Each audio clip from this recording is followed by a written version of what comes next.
এত বড় মাছ আমি কোনোভাবে কাটতে পারতেছিলাম না। আসসালামু আলাইকুম গাইস, কেমন আছেন সবাই? আশা করি ভালো আছেন। আল্লাহর রহমতে আমিও ভালো আছি। আর মাছের মাথা প্রথমত কেটে নিয়েছি, যার কারণে আমার ভারী লাগতেছে, তার জন্য আলাদা আলাদা করে নিলাম।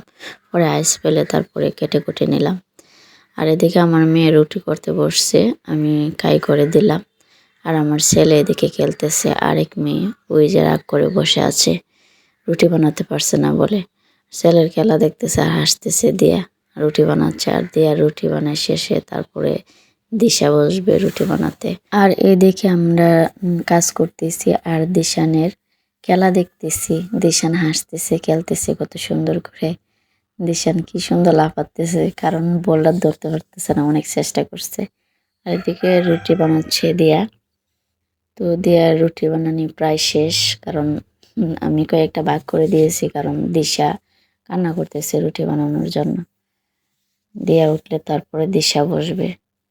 আর দিশারও কয়েকটা ভাগ করে দিয়েছি, যাতে দিশা তাড়াতাড়ি বানাতে পারে। ছোট মানুষ, ওদেরকে রুটি বানাতে দেয় না, তারপর ওরা কান্না করে রুটি বানানোর জন্য।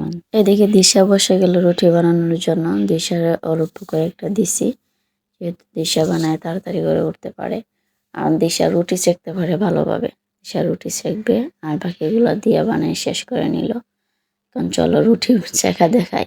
এই যে দিশা রুটি সেঁকতেছে আর সাথে খাচ্ছে। ওর খাওয়া আর রুটি সেঁকা একসাথে শেষ। আর দিশা কোনো তরকারি দিয়ে ভাত খায় না, তো ওর জন্য সবজি রান্না করতে হয়। তো ও রুটি খাবে, রুটির জন্য সবজি রান্না করছে, ও সবজি দিয়ে খাচ্ছে। ও কোনো তরকারি দিয়ে ভাত খায় না, দুধ, সবজি আর ডিম এইগুলা দিয়ে ওর ভাত খায়, সবজি খায়, এইগুলাই খাবার ওর।